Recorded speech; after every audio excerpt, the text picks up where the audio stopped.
شاید کسی طوفان کے آثار ہیں جاوید، بستی کا ہر ایک شخص، بستی کا ہر ایک فرد بہت سہما ہوا ہے، بستی کا ہر ایک فرد بہت سہما ہوا ہے۔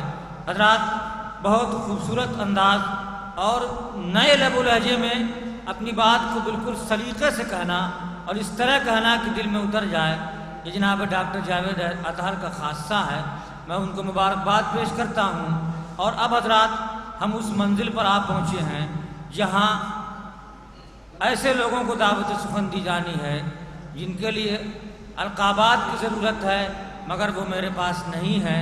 لہٰذا میں سیدھے سرزمین کشی نگر سے تشریف لائے بزرگ اور کہنہ مشق شاعر جناب ارشاد کامل صاحب سے درخواست کرتا ہوں کہ وہ مائک پہ تشریف لائیں اور اپنے کلام سے ہم سب کو نوازیں۔ جناب ارشاد کامل صاحب۔ بہت بہت شکریہ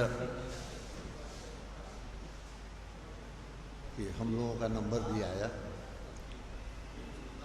میں اشعار کو سنانے کے پہلے ایک بات کہنا چاہتا ہوں۔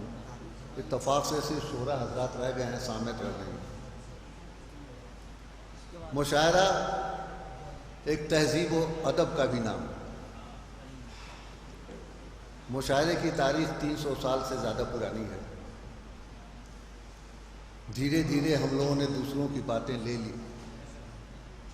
آج ایک نئی روایت اس مشاعرے میں قائم ہوئی ہے، وہ بہت ہی غلط ہے، آئندہ سے نہیں ہونی چاہیے۔ مجھے بڑی تکلیف ہوئی ہے، چونکہ میں شاعر کے ساتھ ایک وکیل بھی ہوں، برجستہ بات کہنے کا عادی ہوں، اس لیے میں کہہ رہا ہوں کہ وسیم مظہر بہت اچھی غزل پڑھ رہے تھے، داد و تحسین سے آپ نوازتے، بہت بہتر تھا، پیسے سے دینا یہ توہین ادب کی ہو گئی۔ نہیں،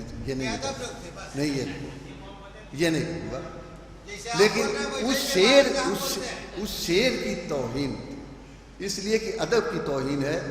مشاعرے میں پیسے نہیں دیے جاتے، آج تک یہ تاریخ ہے۔ ہمارے بزرگ ملک زادہ منظور صاحب بیٹھے ہوئے ہیں، ابھی کچھ ہی دن پہلے ٹی وی پہ ان کا انٹرویو آ رہا تھا، بہت سی باتیں انہوں نے کہیں، اس میں اس طرح کی باتیں بھی کہیں کہ مشاعرے کی جو تہذیب تھی وہ ہماری ختم ہوتی جا رہی ہے، ہمیں بچانے کی ضرورت ہے۔ ہم ہی چاہیں گے تو بچے گی، نہیں تو دوسرے نہیں بچا سکتے۔ اور چند اشعار ملاحظہ کریں کہ 4 مصرے یہ سنیں کہ جب تلک تم چپ رہو گے، جب تلک تم چپ رہو گے یہ تو ہوتا جائے گا، جب تلک تم چپ رہو گے یہ تو ہوتا جائے گا، ایک نہ ایک الزام تم پر روز لگتا جائے گا، جب تلک تم چپ رہو گے یہ تو ہوتا جائے گا، ایک نہ ایک الزام تم پر روز لگتا جائے گا، متحد و متفق ہو کر نئی طاقت بنو، متحد و متفق ہو کر نئی طاقت بنو، نفرتوں کا سانپ ورنہ یوں ہی ڈستا جائے گا، نفرتوں کا سانپ ورنہ یوں ہی ڈستا جائے گا۔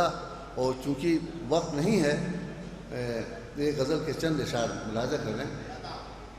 مطلب پیش خدمت ہے کہ کہاں یہ مانگ رہا ہوں کہ یہ جہاں دے دو، کہاں یہ مانگ رہا ہوں کہ یہ جہاں دے دو، سکون سے رہ سکوں ایسا تو آشیاں دے دو، سکون سے رہ سکوں ایسا تو آشیاں دے دو۔ اور اردو کے حوالے سے ایک شعر ملک زادہ صاحب کی نظم کہ یہ میری روح ہے، تہذیب ہے، تمدن ہے، یہ میری روح ہے، تہذیب ہے، تمدن ہے، جو مجھ سے چھین رہے ہو میری زبان دے دو، یہ میری روح ہے، تہذیب ہے، تمدن ہے، جو مجھ سے چھین رہے ہو میری زبان دے دو، اور کسی بھی حال میں ہرگز میں بک نہیں سکتا، کسی بھی حال میں ہرگز میں بک نہیں سکتا، زمین دے دو مجھے یا کہ آسمان دے دو، زمین دے دو مجھے یا کہ آسمان دے دو۔ شکریہ۔